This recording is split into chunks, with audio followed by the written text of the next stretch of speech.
찰스 디킨스의 두 도시 이야기, 이제 마지막 3부를 읽겠습니다. 3부는 모두 15개 장으로 나누어져 있습니다. 3부의 제목은 폭풍의 진로입니다. 제1장 독방수감. 1792년 가을, 영국에서 파리로 향하는 여행자는 더디게 나아갔다.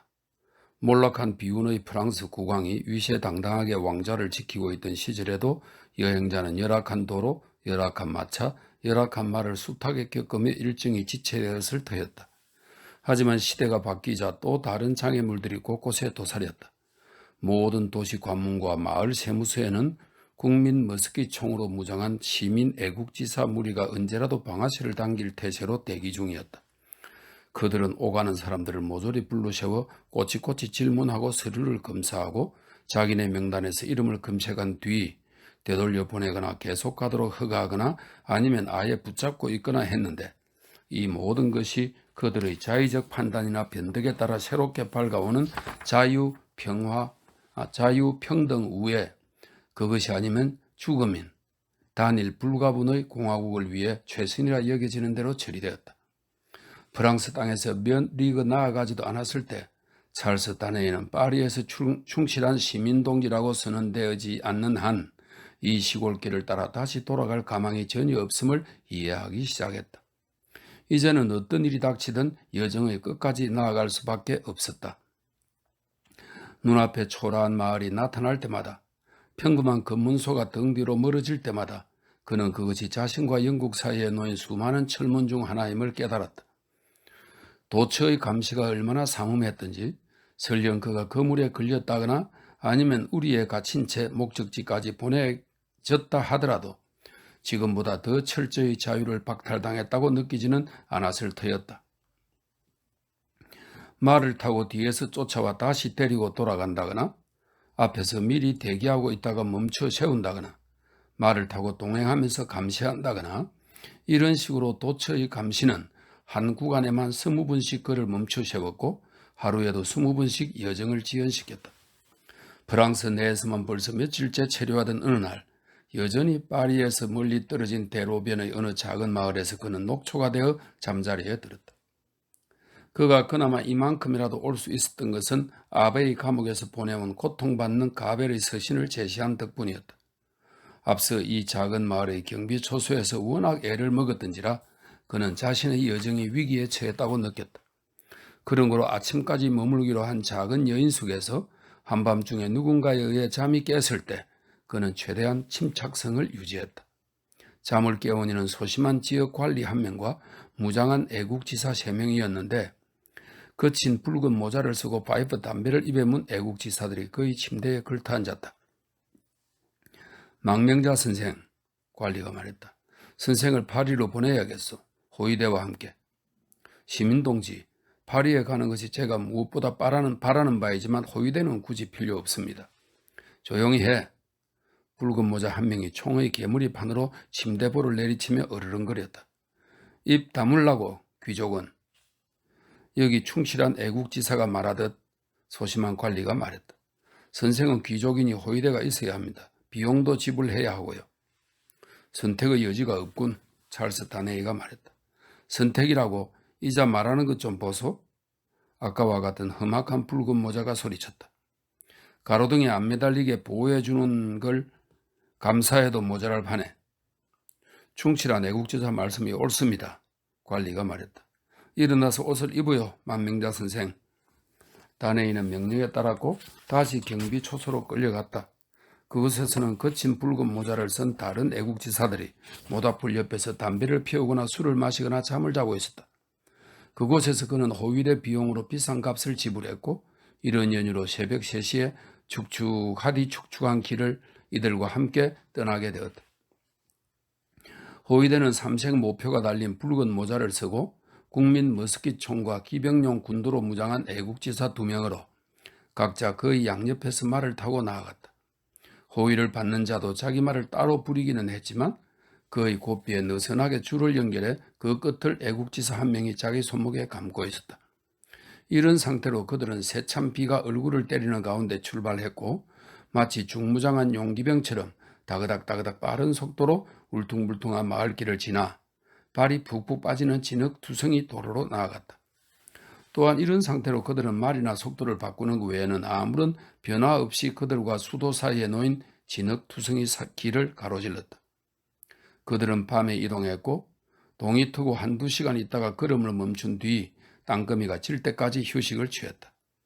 호위대는 옷차림이 너무나 남루해서 비에 젖지 않기 위해 맨다리에 지푸라기를 감고 누덕누덕한 어깨에는 이형을 얹어 놓았다.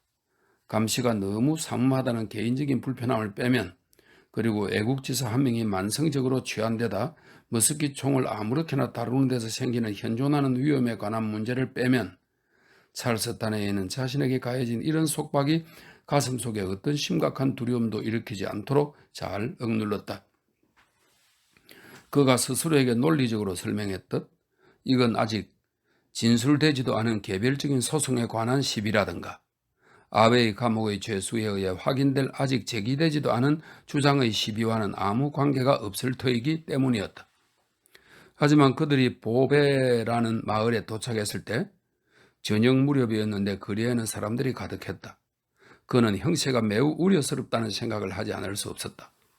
역참마당에서 말에서 내리는 그를 보기 위해 험악한 군중이 몰려들었고 수많은 목소리가 쩌렁쩌렁 외쳤다. 망명자를 타도하라. 그는 안장에서 뛰어내리려다 동작을 멈추었고 안장 위가 더 안전하겠다는 판단에 다시 걸터 앉으면서 말했다. 망명자라뇨? 동지 여러분, 제가 여기 프랑스에 자진해서 돌아온 것이 보이지 않으십니까? 넌 저주받을 망명자야. 편자공이 소리쳤다. 그는 손에 망치를 들고 군중을 헤치며 맹렬한 기세로 덤벼들었다. 저주받을 귀족이고. 역장이 이 사내와 말을 탄 이의 고삐 사이에 끼어들면서 달래듯 말했다. 그냥 놔두게, 그냥 놔둬. 파리에서 심판을 받을 테니까. 심판이라고? 편자공이 망치를 휘두르며 되풀이했다. 그렇지. 반역자로 유죄 판결을 받겠네. 여기는 설명이 되어 있네요. 1789년 이후 프랑스를 떠난 왕당파는 혁명 정부를 무너뜨리기 위해 주변의 적국들과 긴밀한 협조를 하고 있었기에 그 무렵 프랑스로 돌아온 망명자는 적국의 첩자로 여겨졌다. 이렇게 되어 있네요. 그렇지, 반역자로 유죄 판결을 받겠네. 이 말에 군중들이 환호했다. 역장이 그의 말머리를 마당 쪽으로 돌리려 할 때 술 취한 애국지사는 손목에 줄을 감은 채 안장에 걸터 앉아 태연히 구경하고 있었다. 마당 쪽으로 돌리려 할 때 다네이가 역장을 제지하며 자신의 목소리를 사람들이 들을 수 있게 되자 즉시 말했다. 동지들, 여러분은 스스로를 속이고 있구나. 누군가에게 속은 겁니다. 저는 반역자가 아닙니다. 거짓말이야. 편자공이 소리쳤다. 법령이 나온 이후부터 반역자야. 저자의 목숨은 민중의 것이라고. 저주받을 목숨이 자기 게 아니라고. 다네이가 군중의 눈에서 금방이라도 자신에게 돌진할 것 같은 기색을 본 순간 역장이 그의 말을 마당으로 이끌었고 호위대가 그의 말을 측면에서 바싹부터 따라왔다. 이어 역장이 흔들거리는 이중문을 닫고 빗장을 걸었다. 편자공이 망치로 문을 갈겼고 군중이 불만스럽게 으르렁댔다. 하지만 그 이상의 일은 일어나지 않았다. 편자공이 말한 법령이 뭡니까? 다네이가 역장에게 고마움을 표하고 마당에서 그 옆에 섰을 때 물었다. 그러니까 망명자의 재산을 매각하는 법령이죠. 언제 통과됐습니까? 14일에요. 내가 영국을 떠난 날인데 이게 여러 법령 중 하나에 지나지 않는다고 다른 법령들이 또 나올 거라고 다들 그럽디다. 망명자를 모조리 추방하고 돌아오는 자는 모조리 사형시키기로 하는 법령 말이죠. 아까 그자가 당신 목숨이 당신 게 아니라고 한 말이 바로 그런 의미입니다. 하지만 아직 그런 법령이 나오지는 않은 거죠. 내가 어찌 알겠소? 역장이 어깨를 으쓱하며 말했다. 나왔을지도 모르고 앞으로 나올지도 모르죠. 그게 그거지. 뭔 차이가 있겠소? 그들은 고미다락의 집더미 위에서 한밤중까지 휴식을 취한 뒤 마을이 모두 잠들었을 때 다시 예정에 나섰다. 익숙한 풍경 속 수많은 거센 변화들은 그의 거센 여정을 비현실적으로 만들었는데 그중 특히 눈에 띄는 점은 잠이 드물어 보인다는 것이었다. 황량한 길 위를 오랫동안 외로이 달리고 나면 옹기종기 모여있는 가난한 오두막들이 나타나곤 했는데 이것들이 어둠에 잠긴 것이 아니라 모조리 환하게 빛나고 있었으며 사람들은 고요한 한밤중에 유령 같은 모습으로 손에 손을 잡고 시들시들한 자유의 나무, 이는 설명이 되어 있습니다. 자유의 승리를 상징하기 위해 혁명의 색깔이나 이미지로 장식한 어린 나무들이랍니다. 시들시들한 자유의 나무 주변을 빙빙 돌거나 다 같이 모여서서 자유의 노래를 부르고 있었다. 하지만 다행스럽게도 그날 밤 보배에는 잠이 내려 앉았기에 그들은 그곳을 무사히 빠져나와 다시금 외롭고 쓸쓸한 길로 들어설 수 있었다. 그들은 때이른 추위와 굳은 날씨를 뚫고 그해 대지의 결실을 전혀 거두지 못한 메마른 들판을 다그닥다그닥 달렸다. 단조로운 길 위로 이따금 시커멓게 타버린 집의 잔해가 보이거나 도처에서 감시 중인 애국 순찰대가 매복에 있다가 갑자기 튀어나와 매섭게 고삐를 잡아당기고는 했다. 동이 털 무렵 마침내 그들은 파리 성벽 앞에 섰다. 그들이 다가갔을 때 관문은 닫힌 채 삼엄히 경비 중이었다. 죄수의 서류는 보초에게 불려나온 단호하게 생긴 책임자가 물었다. 이 불쾌한 단어가 당연히 마음에 걸린 찰스 다네이가 상대에게 청하길 자신은 자유로운 여행객이자 프랑스 시민이며 국내의 어지러운 상황으로 인해 호위대와 동행하고 있을 뿐 그 비용도 지불했다는 사실을 유념해달라고 했다. 어디 있냐고? 그의 말을 완전히 무시한 채 책임자가 다시 물었다. 죄수의 서류는? 술 취한 애국지사가 모자에서 서류를 꺼내 제출했다. 책임자는 가벨의 서신을 훑어보더니 다소 당황하고 놀란 기색으로 다네이를 주의 깊게 쳐다보았다. 하지만 그는 아무 말 없이 호위하는 자와 호위를 받는 자들을 남겨둔 채 경비 초소로 들어갔다. 그 사이 일행은 관문 밖에서 말을 탄 채 기다렸다. 이런 모호한 긴장감 속에 주위를 둘러보던 중 찰스 다네이의 눈에 들어온 장면들이 있었다. 관문을 지키는 경비대에 병사와 애국지사가 섞여 있다는 것, 후자가 전자보다 훨씬 수가 많다는 것, 그리고 물자를 실은 소장농 수레라든가 이와 유사한 차량이나 상인이 도시로 들어가는 것은 꽤 수월한 반면 도시에서 나오는 것은 더없이 순박해 보이는 사람들의 경우에도 몹시 어렵다는 것이었다. 온갖 종류의 짐승이나 운송수단은 말할 것도 없이 잡다하게 뒤섞인 수많은 남녀가 도시를 빠져나가려고 기다리고 있었다. 하지만 사전 신원 확인이 워낙 깐깐한 탓에 행렬은 매우 더디게 관문을 통과했다. 어떤 이들은 심사 차례가 아직 한참 멀었다는 걸 알고 바닥에 드러누워 잠을 자거나 담배를 피웠고 어떤 이들은 함께 이야기를 나누거나 주위를 어스름거렸다. 삼색 모표를 단 붉은 모자는 남녀 모두에게 일반적이었다. 이런 것들에 주목하면서 반시간가량 안장에 앉아 있을 때 같은 책임자가 나오더니 보초에게 관문을 열라고 명령했다. 이어 그는 호위대, 관로 속에 취한 자와 말짱한 자, 그 호위대에게 인수증을 전달했고 호위를 받은 자에게 말에서 내리라고 요구했다. 그가 명령에 따르자 두 애국지사는 도시에 들어가지 않고 방향을 돌려 지친 말을 끌고 떠났다. 그는 책임자를 따라 사주와 담배 냄새가 풍기는 경비 초소로 들어갔다. 그곳에는 잠든 자와 깨어있는 자, 취한 자와 멀쩡한 자, 그리고 잠든 상태와 깬 상태 사이, 취한 상태와 말짱한 상태 사이의 다채로운 중간지대에 놓인 일부 병사들과 애국지사들이 서 있거나 누워 있었다. 희미해져가는 밤의 등불에서 반점, 구름으로 뒤덮인 하늘에서 반점 얻는 경비초소의 불빛 역시 이와 비슷하게 어정쩡한 상태였다. 장부 몇 군이 책상 위에 펼쳐져 있고 거칠고 엄선한 분위기의 관리가 그것을 맡아보고 있었다. 드파르즈 시민동지, 그가 기록할 종이 한 장을 집으면서 다네이의 책임자에게 말했다.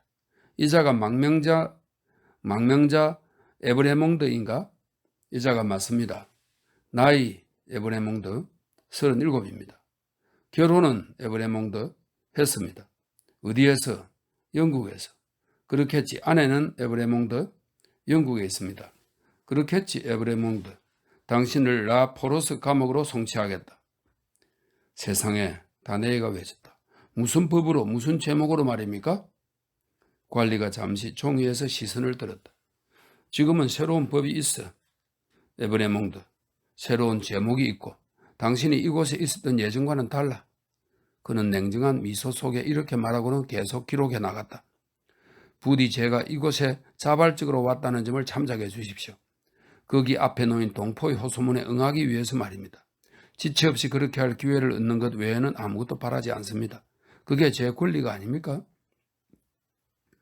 망명자에게 권리 따위는 없어, 에브레몽드. 완강한 대답이 돌아왔다. 관리는 계속 기록하여 작성을 마친 뒤 본인이 쓴 내용을 쑥 훑어보고는 그 위에 모래를 뿌리고, 이 모래를 뿌리고라는 뜻은 그 젖은 잉크를 빨아들여 글자를 건조하기 위해 18 내지 19세기에 흔히 사용한 방법이다. 그 위에 모래를 뿌리고 드파르주에게 건네면서 독방수감이라는 말을 덧붙였다. 드파르주가 따라오라는 표시로 죄수를 향해 종이를 흔들었다. 죄수는 명령에 따랐고 무장한 애국지사 2명이 그들과 동행했다. 혹시 당신이 그들이 경비초소 계단을 내려가 파리로 들어섰을 때 드파르주가 낮은 목소리로 물었다. 지금은 사라진 바스티유 감옥에 한때 수감되어 있던 마네트 박사의 딸과 결혼한 사람이요? 그렇습니다. 다네이가 놀라서 그를 쳐다보며 대답했다. 내 이름은 드파르주요. 생탕토한 구역에서 포도주 상점을 운영하고 있지. 아마 나에 관해 들어봤을 거요. 제 아내가 아버지를 되찾기 위해 그 집으로 가셨죠? 들어봤습니다.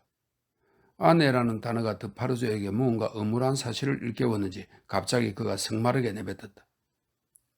새로이 태어나 기요틴이라 불리는 날카로운 여인의 이름으로 묶은데, 이제 단두대를 뜻하는 프랑스 기요틴은 여성 명사라고 하네요.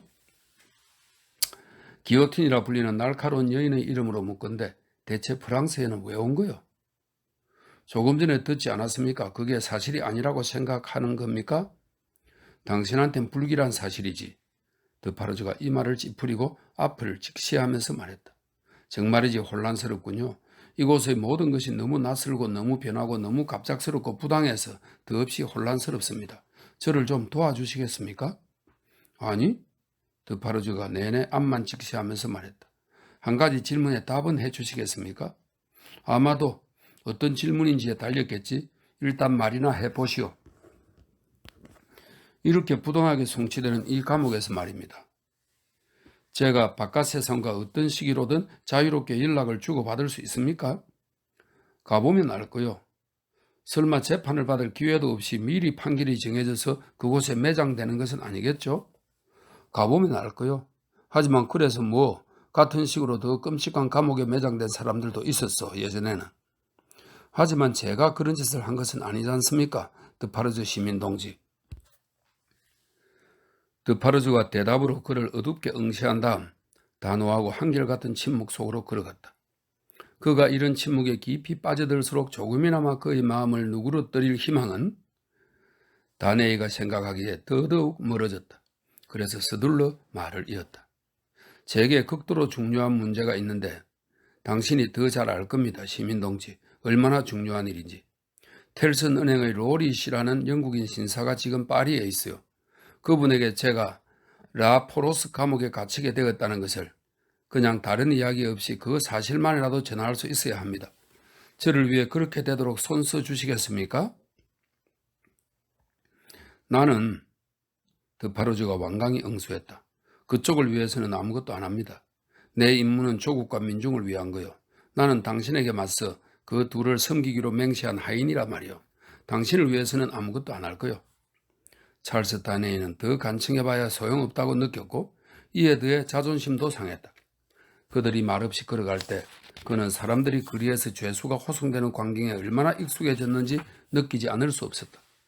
아이들조차 그에게 관심을 두지 않았다. 몇몇 행인이 고개를 돌렸고 몇몇은 귀족이라며 손가락질을 하기는 했다. 그 외에는 좋은 옷을 입은 남자가 감옥에 간다는 것은 작업복을 입은 노동자가 일터에 간다는 것보다 특이할 게 없었다. 그들이 지나가는 어느 좁고 어둡고 더러운 골목에서 한 흥분한 연설자가 글상에 올라서서 흥분한 청중에게 국왕과 왕족이 민중에게 저지른 범죄에 관해 이야기하고 있었다. 이 남자의 입에서 나온 몇몇 단어가 들렸을 때 그는 국왕이 감옥에 있고 외국 대사들이 모두 파리를 떠났다는 것을 처음으로 알게 되었다. 길 위에서는 보배만 빼면 아무 소식도 듣지 못했던 터였다. 호위대와 도처의 감시가 그를 완전히 고립시켰으니까. 그는 자신이 영국을 떠나던 당시에 전개되던 위험보다 훨씬 더 큰 위험에 빠졌음을 이제는 당연히 알고 있었다. 그의 주변으로 위험이 긴박하게 몰려들고 있으며 앞으로 점점 더 긴박하게 몰려들 것임도 이제는 당연히 알고 있었다. 며칠간 벌어졌던 일들을 미리 내다볼 수 있었더라면 이 여정에 나서지 않았을 거라고 인정하지 않을 수 없었다. 그럼에도 훗날에 비추어 생각했을 때 당시 그의 염려는 보이는 것만큼 그렇게 암울하지 않았다. 미래가 불안하긴 했지만 아직은 어떻게 될지 모르는 미래였고 그 불명확함 속에는 무지한 희망이 깃들어 있었다. 앞으로 시계가 몇 바퀴 돌면 축복이 깃드는 추수철에 거대한 핏자국을 남기게 될 끔찍한 대학살이 며칠 밤낮으로 자행될 것이란 사실도 마치 10만 년이나 떨어진 일인 듯 그는 전혀 알지 못했다. 이 설명은 1792년 9월 2일에서 6일까지 파리 감옥에서 수많은 죄수들이 학살된 9월 대학살 사건을 의미한다고 하네요. 새로이 태어나 기요틴이라 불리는 날카로운 여인은 그에게도 다른 일반 대중에게도 그의 이름이 알려지지 않았다. 이제 곧 자행될 무시무시한 행위를 아마도 당시에는 실행자들조차 머릿속에 그리지 못했을 것이다.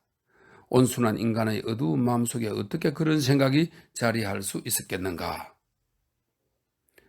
감옥에 갇혀 겪게 될 고초라든가 처자식과의 무정한 이별 등의 부당한 대우에 관해서 그는 가능성이 있다고, 아니 확실하다고 예상했다. 하지만 그것 외에는 딱히 뚜렷한 두려움이 없었다. 음울한 감옥 마당에 품고 가기엔 충분한 이런 생각을 마음에 품은 채 그는 라포로스 감옥에 도착했다. 얼굴이 부은 사내가 튼튼한 쪽문을 열자 드파르주는 그에게 망명자 에브레몽드를 선사했다. 피를 먹을 대체 뭐가 이렇게 많아? 얼굴이 부은 사내가 소리쳤다. 드파르주는 사내의 불평에 아랑곳하지 않고 인수증을 받은 뒤 애국지사 동지 2명과 퇴장했다. 다시 말하지만 피를 먹을 아내와 함께 남게 되자 사내가 소리쳤다. 뭐가 이렇게 많냐고.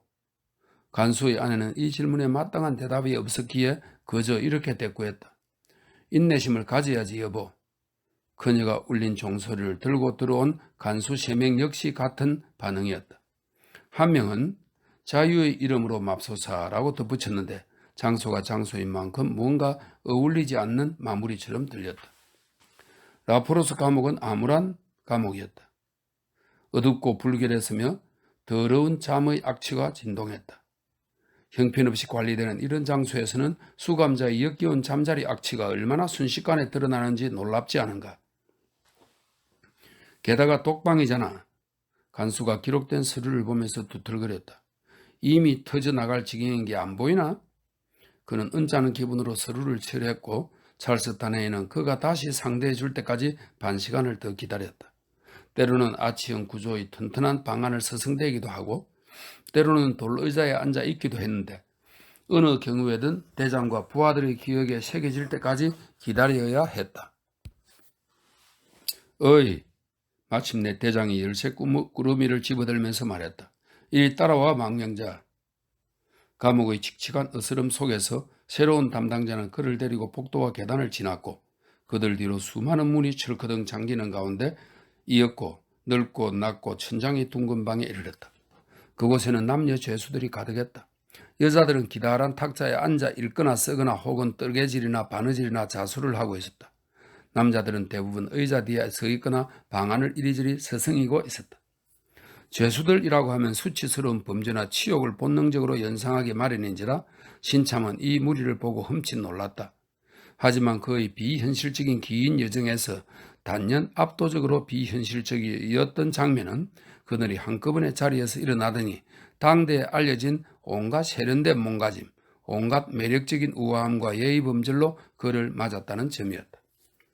감옥의 생활 양식과 음울한 어둠이 이런 교양을 너무나 기묘하게 뒤엎었고 어울리지 않는 누추함과 비참한 속에 드러난 모습들이 너무나 유령 같았던 까닭에 찰스 다네이는 마치 죽은 자들 가운데 서 있는 듯 했다.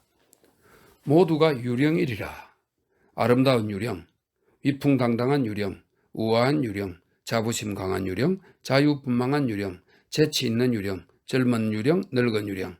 그들 모두가 이 쓸쓸한 해안에서 물러날 때를 기다리고 있었고 이곳에 오면서 맞이한 죽음으로 인해 달라진 눈빛으로 그를 바라보고 있었다. 그는 놀라서 움직일 수 없었다. 그의 곁에 서 있는 간수나 주위에서 움직이는 다른 간수들은 일상적인 업무를 수행할 때는 충분히 외모 면에서 괜찮아 보였을 테지만 그곳에 자리한 슬픔에 젖은 어머니라든가 꽃처럼 피어나는 딸들, 애교스러운 여인, 젊은 미인, 교양있게 성숙한 원숙한 여인의 유령들과 비교했을 때는 터무니없을 정도로 상스러워 보였기에 환영들의 장면에서 비롯된 모든 경험과 가능성이 뒤집힌 듯한 느낌이 최고조에 달했다. 틀림없이 모두가 유령이리라. 틀림없이 그의 비현실적인 긴 여정으로 인해 이 우울한 환영들에게 그를 인도한 어떤 질병이 깊어진 것이리라. 불행 속에 이곳에 모인 사람들을 대표하여 외모와 응대 태도에서 궁정을 연상시키는 한 신사가 앞으로 나서며 말했다. 라포로스에 오신 것을 환영하며 또한 귀화를 우리에게 인도한 불운의 위로를 표합니다. 일이 조만간 행복하게 마무리되길. 다른 곳에서는 이런 질문을 드리면 실례이겠습니다만 이곳에선 그렇지 않으니 성함과 지위를 여쭈어도 되겠소? 찰스 다네이는 정신을 차리고 상대가 요구한 정보를 최대한 적합한 단어로 전달했다. 희망컨대 신사가 방을 가로지르는 간수장을 두 눈으로 쫓으며 말했다. 혹시 독방수감은 아니겠죠? 그게 어떤 의미인지는 모르겠지만 제가 듣기로는 그렇다고 하더군요. 아, 안타깝군요. 정말 유감입니다. 그래도 기운 내십시오. 우리 일행 명명도 처음에는 독방이었지만 얼마 가지 않았습니다. 이어 그는 목소리로 높여 덧붙였다. 여러분께 전하게 되어 비통하지만 독방수감이랍니다. 찰스 다네이가 방을 가로질러 간수가 기다리는 쇠창살 문으로 걸어갈 때 웅성웅성 그를 위로하는 소리가 들렸고 수많은 목소리, 그 중에서도 특히 여성들의 부드럽고 연민어린 목소리가 그에게 행운과 격려의 말을 전했다. 그는 쇠창살 문에서 몸을 돌려 진심으로 감사를 전했다. 간수가 문을 닫았고 환영들은 그의 시야에서 영원히 사라졌다. 작은 문은 돌계단에서 열려 위쪽으로 연결되어 있었다. 그들이 40계단을 올랐을 때 갈로 속에 반시간짜리 죄수는 벌써 계단을 세고 있었다. 이렇게 되어 있네요. 40계단을 올랐을 때 간수가 낮고 시커먼 문을 열었고 그들은 독방 안으로 들어갔다. 차갑고 눅눅했지만 어둡지는 않았다. 여기, 간수가 말했다. 왜 나는 혼자 수감되는 겁니까? 내가 어떻게 알아? 펜, 잉크, 종이를 살 수 있습니까? 그런 건 내 업무가 아니야. 나중에 누가 찾아오면 그때 부탁할 수 있어. 지금은 식량만 살 수 있고 다른 건 안 돼. 감방 안에는 의자 하나, 탁자 하나, 지프로 만든 침상 하나가 있었다. 간수가 나가기 전에 이런 물건들과 사방의 벽을 점검하는 동안 맞은편 벽에 기대어 서 있던 죄수의 마음에는 종작 없는 생각 하나가 떠올랐으니 간수의 얼굴과 온몸이 무언가 병적으로 부어있어 마치 그가 물에 퉁퉁 부른 익사다처럼 보인다는 생각이었다. 간수가 나가고 나자 그는 같은 식으로 종작 없이 생각했다. 이제 나는 죽은 사람처럼 남겨진 건가? 이어 그는 생각을 멈추고 침상을 내려다보고는 구역질이 나서 몸을 돌리며 다시 생각했다. 그리고 여기 기어드는 것들 속에 파묻히고 죽고 나서 몸이 겪는 첫 상태겠지. 파묻히는 것이 죽고 나서 몸이 겪는 첫 상태겠지. 가로로 5, 세로로 4반, 가로로 5, 세로로 4반, 가로로 5, 세로로 4반. 죄수는 걸음수를 세면서 감방 안을 오갔다. 도시의 함성이 둔탁한 북소리처럼 솟아오르고 거세게 일렁이는 목소리들이 거기에 더해졌다. 그는 구두를 만들었지. 그는 구두를 만들었지. 그는 구두를 만들었지. 죄수는 다시 걸음수를 세고 마지막에 되풀이된 생각을 떨치기 위해 더욱 빨리 걸었다. 쇠창살 문이 닫혔을 때 사라졌던 유령들. 그들 중에는 검은 드레스를 입은 숙녀가 있었어. 벽에 난 창구멍에 기대고 있었지. 햇살에 금빛 머리카락이 빛나면서 마치 그 모습이 다시 말을 달리게 해주소서. 제발 모두들 깨어있던 불 켜진 마을을 지나도록. 그는 구두를 만들었지. 그는 구두를 만들었지. 그는 구두를 만들었지. 가로로 5, 세로로 4 반. 마음 깊은 곳에서 이런 생각들이 파편이 솟구쳐 나뒹구는 가운데 죄수는 점점 더 걸음을 빨리 하면서 고집스럽게 세고 또 셌다. 그러는 동안 도시의 함성은 변해갔으니 그것은 여전히 둔탁한 북소리처럼 울렸지만 그 위로 일렁이는 목소리들 속에는 그가 아는 흐느낌도 섞여 있었다. 이렇게 1장이 끝났습니다.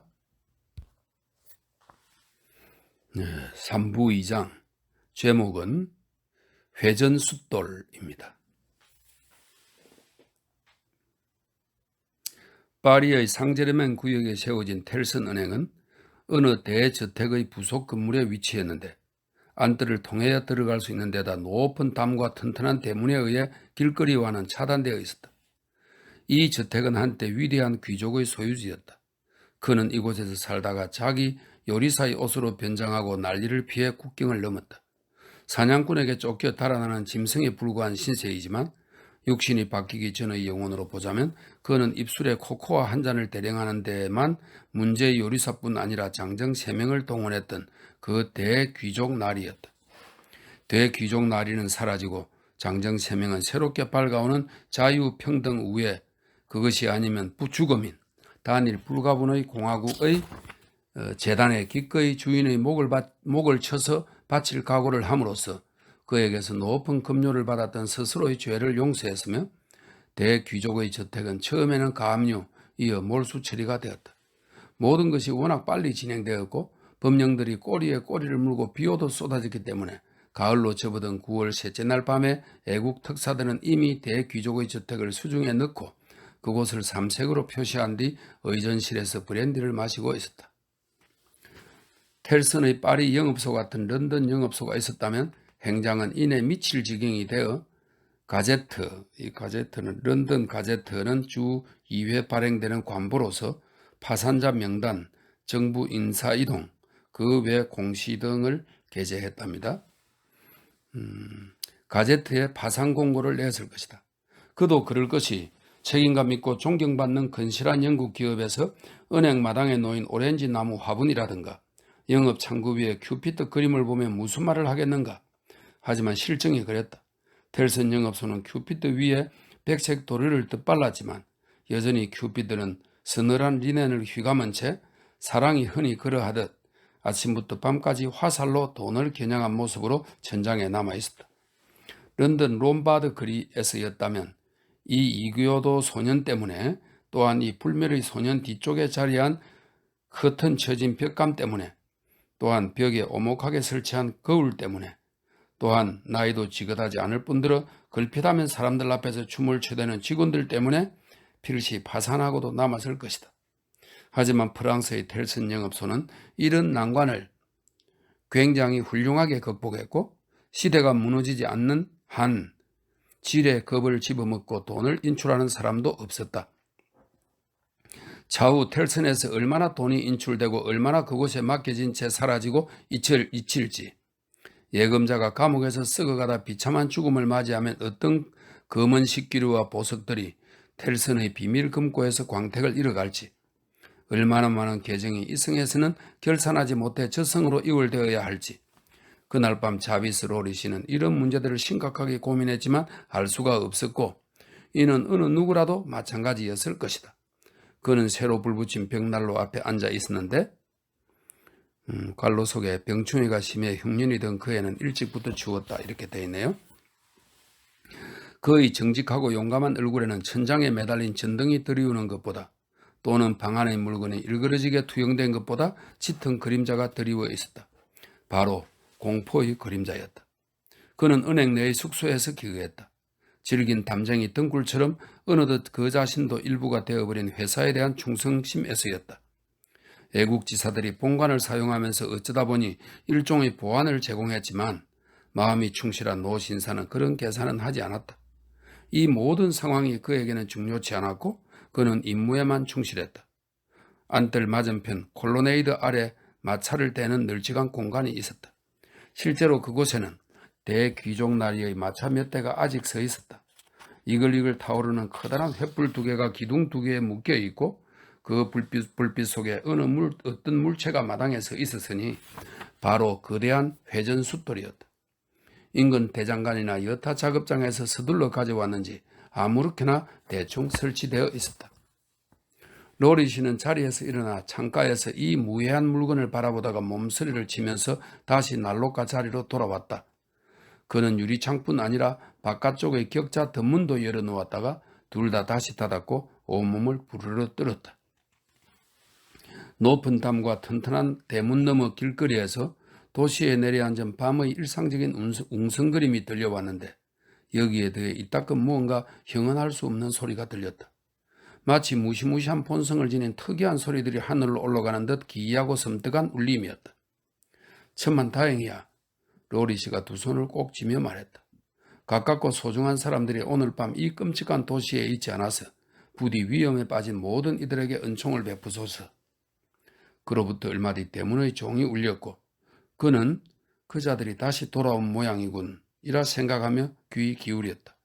하지만 그의 예상처럼 마당으로 뜨들썩하게 몰려드는 소리는 들리지 않았고 다시 대문이 철커덩 닫히더니 이내 사방이 고요해졌다. 그를 덮친 초조함과 두려움은 은행과 관련하여 막연한 불안감을 일깨웠다. 이런 감정들과 더불어 큰 책임감이 자연스레 불러일으킬 법한 불안감들이었다. 은행은 안전하게 경호 중이었다. 그가 그곳을 지키고 있는 믿음직한 사람들을 보러 가려고 자리에서 일어난 순간 갑자기 문이 벌컥 열리면서 두 사람이 황급히 들어섰는데 그는 그들이 누구인지 보고는 너무 놀라서 다시 주저앉고 말았다. 루시와 그의 아버지였다. 루시는 그를 향해 두 팔을 뻗으면서 예전의 그 간절한 표정을 짓고 있었다. 그 표정이 얼마나 결연하고 강렬했던지 마치 일생 중 이 순간에 특별히 그 표정에 강력한 힘을 부여하기 위해 얼굴에 찍어놓은 듯 했다. 무슨 일입니까? 로리 씨가 숨이 막히고 당황하여 외쳤다. 어떻게 된 거예요? 루시, 마네트, 무슨 일이 생겼습니까? 여기에는 왜 온 거예요? 무슨 일입니까? 루시는 창백하고 격하게 시선을 고정한 채 그의 팔에 안겨 숨가쁘게 애원했다. 오, 아저씨, 제 남편이. 네 남편이 루시? 찰스가요. 찰스가 뭐? 여기에 있어요. 여기 파리에? 며칠 됐어요. 사흘 아니면 나흘 어떻게 됐는지 모르겠어요. 정신을 차릴 수가 없어요. 뭔지는 모르겠지만 이곳에서 누구를 돕고자 했나 봐요. 그런데 관문에서 체포되어 감옥으로 보내졌대요. 노인은 억누를 수 없는 탄성을 내뱉었다. 그의 동시에 대문의 종이 다시 울렸고 떠들썩한 발소리와 목소리가 안뜰로 쏟아져 들어왔다. 저 소리는 뭐지? 박사가 창문 쪽으로 다가가며 말했다. 보지 말아요. 로리 씨가 외쳤다. 내다보지 말아요. 마네트. 죽어도 덧문을 건드리지 말아요. 박사가 창문 걸쇠에 손을 얹은 채 돌아보더니 차분하고 담대한 미소를 지으며 말했다. 친애하는 벗이여, 나는 이 도시에서 불사신이나 다름없어요. 바스티의 죄수였지 않습니까? 여기 파리에서, 파리? 아니 프랑스에서 내가 바스티의 죄수였다는 사실을 알면서도 내 몸에 손댈 수 있는 애국지사는 단 한 명도 없어요. 내게 포옹 세례를 안긴다거나 나를 떠받들고 승리의 행진을 하면 모를까. 내가 과거에 겪은 고통은 우리가 관문을 통과하고 그곳에서 찰스에 관한 소식을 얻고 이곳까지 오는 힘이 되어 주었소. 나는 그럴 거라 알고 있었죠. 내가 찰스를 어떤 위험에서든 구해낼 수 있다는 것도 루시에게도 그렇게 말했고요. 저 소리는 뭡니까? 그는 다시 창문에 손을 얹었다. 보지 말아요. 로리 씨가 더없이 절박하게 외쳤다. 안 돼, 루시. 얘야, 보면 안 돼. 그는 루시를 팔로 감싸 안고 붙잡았다. 그렇게 겁에 질릴 것 없어, 얘야. 너에게 엄숙하게 맹세하는데 찰스가 어떤 해를 입었다는 소식은 들은 바가 없어. 그가 이 치명적인 도시에 있으리라고는 생각조차 못했단다. 어떤 감옥에 있지? 라포로스요. 라포로스, 루시, 얘야. 만약 네가 살면서 용감하고 도움이 된 적이 있었다면 지금 바로 마음을 다잡고 정확히 시키는 대로 하렴. 네가 생각하는 것보다 또 내가 말할 수 있는 것보다 많은 것이 여기에 달려 있으니까. 오늘 밤 네가 할 수 있는 일은 아무것도 없단다. 어차피 바깥에 나갈 수도 없고 내가 이런 말을 하는 까닭은 찰스를 위해 너에게 시켜야 하는 일이 무엇보다 힘든 일이기 때문이야. 즉각 시키는 대로 따르고 가만히 있어야 하는 거란다. 여기 뒤쪽 방에 데려다 줄 테니 따르렴. 그리고 내가 아버지와 잠시 단둘이 있도록 해주고 생사가 달린 문제이니 지체해서는 안 돼. 말씀하신 대로 따르겠어요. 아저씨 얼굴을 보니 이것 외엔 달리 제가 할 수 있는 일이 없다는 걸 알고 계시는군요. 아저씨가 옳다는 걸 알아요. 노인은 루시에게 입을 맞췄고 서둘러 자기 방에 데려다 준 뒤 열쇠로 잠갔다. 이어 박사에게 돌아와 창문을 열고 덧문을 일부만 연 다음 박사의 팔에 손을 얹고 그와 함께 안뜰을 내다보았다. 내려다본 곳에는 우글우글 모여든 남자들이 있었다. 안뜰을 가득 채우기 위해는 충분치 않은 혹은 많이 모자라는 인원이었다. 전부 합쳐봤자 40이나 50명 정도였다. 저택을 점령한 사람들이 그들을 대문 안으로 들여보내주자 회전 숫돌에서 작업을 하러 몰려온 것이었다. 편리하고 구석진 장소인지라 그곳에 이런 목적으로 숫돌을 설치한 게 분명했다. 하지만 이 얼마나 끔찍한 작업자들이며 이 얼마나 끔찍한 작업이란 말인가. 회전 숫돌에는 이중 손잡이가 달려있고 사내 2명이 미친 듯 그것을 돌리고 있었다. 빙글빙글 돌아가는 숫돌을 따라 그들이 얼굴을 쳐들 때면 기다란 머리카락이 철썩철썩 뒤로 넘어갔는데 그럴 때면 가장 야만스럽게 분장한 가장 흉포한 미개인들보다도 더 무시무시하고 잔인한 얼굴들이 드러났다. 그들은 가짜 눈썹과 가짜 콧수염을 달았고 흉측한 얼굴에 온통 피와 땀으로 범벅이 되었으며 하나같이 악을 쓰느라 일그러진 모습인데다 하나같이 짐승 같은 흥분과 수면 부족으로 눈을 번뜩이며 노려보고 있었다. 이러한 악당들이 숫돌을 돌리고 돌리면 덥수룩한 머리들이 한 번은 앞으로 휙 넘어와 눈을 덮고 한 번은 뒤로 휙 넘어가 목덜미를 덮었으며 그럴 때면 몇몇 여자들이 그들이 마시도록 입에 포도주를 대주었다. 뚝뚝 떨어지는 피에다 뚝뚝 떨어지는 포도주에다 숫돌에서 끊임없이 튀는 불꽃까지 더해져 그들의 사악한 대기는 온통 핏덩이와 불로 가득한 듯 보였다. 그들 중에 피로 얼룩지지 않은 인간은 눈 씻고 찾아봐도 없었다. 다음 차례에 숫돌을 사용하기 위해 서로 어깨를 밀치는 자들은 우통을 홀랑 벗은 채 팔다리와 몸통이 온통 피로 얼룩진 사내들, 온갖 누더기를 걸쳤으며 그 누더기에도 피가 얼룩덜룩한 사내들, 여성용 레이스와 실크와 리본 같은 약탈품으로 악마처럼 치장했으며 이런 소품들로 피가 흠뻑 물든 사내들이었다. 손도끼, 칼, 총검, 대도 등등 숫돌에 날카롭게 갈려고 가져온 모든 것들이 피로 얼룩져 시뻘겠다. 몇몇 사람들은 이렇게 간 칼을 기다란 천이나 옷조각으로 손목에 묶었는데 사용된 끈들은 가지각색이었지만 다들 한 가지 색깔로 짙게 물들어 있었다. 그리고 이런 무기들을 휘두르는 미치광이들이 탁탁 튀는 불꽃 속에서 무기를 낚아채 길거리로 내달릴 때 그들의 광분한 두 눈도 똑같은 붉은빛으로 시뻘겠다. 정조준한 촉으로 저 눈을 없앨 수만 있다면 어떤 문명인이라도 자기 삶의 20해를 내줄 만한 그런 눈이었다. 마치 물에 빠진 사람이나 중대한 위기에 처한 사람의 눈앞에 한 세상이 생생하게 펼쳐지듯 이 모든 장면은 순식간에 보였다. 그들은 창가에서 물러났고 박사는 설명을 구하듯 친구의 잿빛 얼굴을 바라보았다. 저들은 로리 씨가 잠긴 방을 걱정스럽게 돌아보며 속삭였다. 죄수들을 살해하고 있어요. 박사님이 본인의 말을 확신한다면, 정말로 본인이 생각하는 그런 힘을 가졌다면 나는 그렇게 믿소만 저 악마들한테 정체를 밝히고 라포르스로 데려가 달라고 하세요. 이미 늦었을지도 모르지만 1분도 더 지체해서는 안 됩니다. 마네트 박사는 그의 손을 꽉 쥔 다음 모자도 쓰지 않고 그 빗방에서 나갔고 로리 씨가 다시 덧문으로 내다봤을 때 그는 안뜰에 있었다.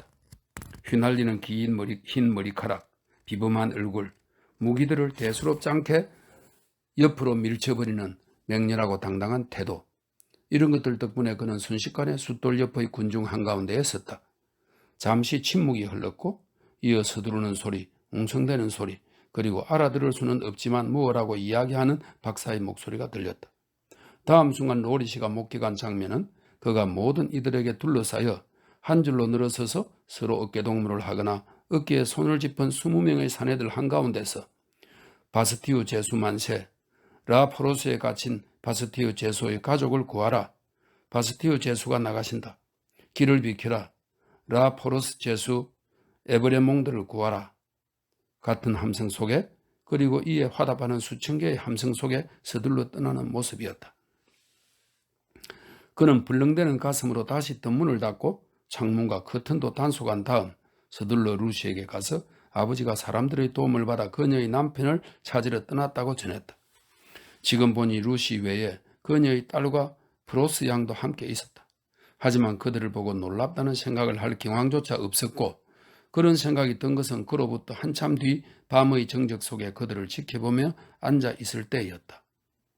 그 무렵 루시는 바닥에 주저앉아 로리시의 발치에서 그의 손에 매달린 채 망연자실한 상태였다. 브로스 양은 아이를 침대에 뉘었고 서서히 그녀의 머리도 어여쁜 아이 곁의 베개에 떨어졌다. 오 기나긴 밤, 가엾은 아내는 한탄하고 있구나. 오 기나긴 밤, 그녀의 아버지는 돌아오지도 않고 어떤 소식도 없구나. 어둠 속에서 두 번 더 대문의 종이 울렸고 군중의 난입이 되풀이되었으며 숫돌이 타닥타닥 돌아갔다. 무슨 일이죠? 루시가 겁에 질려 외쳤다. 쉿! 군인들이 저곳에서 칼을 가는 거란다. 로리 씨가 말했다. 이곳은 이제 국유재산이고 일종의 무기고로 사용 중이거든 얘야. 모두 합쳐 두 번 더. 하지만 마지막 작업은 간간히 미미하게 이루어졌다. 얼마 지나지 않아 날이 밝아오기 시작했고 그는 자신에게 매달린 손을 가만히 내려놓은 뒤 다시 조심스럽게 밖을 내다보았다. 한 남자가 숫돌 옆의 포장길에서 일어나 멍하니 주위를 돌아보았는데 온몸이 얼마나 피로 얼룩졌던지 마치 사륙의 현장에서 서서히 의식을 되찾고 있는 심각한 부상자처럼 보일 정도였다. 이내 이 고단한 살인자는 희뿌연 햇빛 속에서 대귀족 나리의 마차 한 대를 발견하고선 그 호화로운 차량으로 비틀비틀 걸어갔고 문 안으로 기어오르더니 그 속에 틀어박혀 우아한 쿠션 위에서 휴식을 취했다. 로리 씨가 다시 내다봤을 때 거대한 숫돌인 지구가 회전하여 태양이 안뜰에 붉게 비치고 있었다. 하지만 더 작은 숫돌은 조용한 아침 공기 속에 그곳에 홀로 선 채 태양이 준 것도 아닐 뿐더러 결코 앗아가지도 못할 붉은 빛을 띠고 있었다. 이 장은 여기서 끝이 났습니다.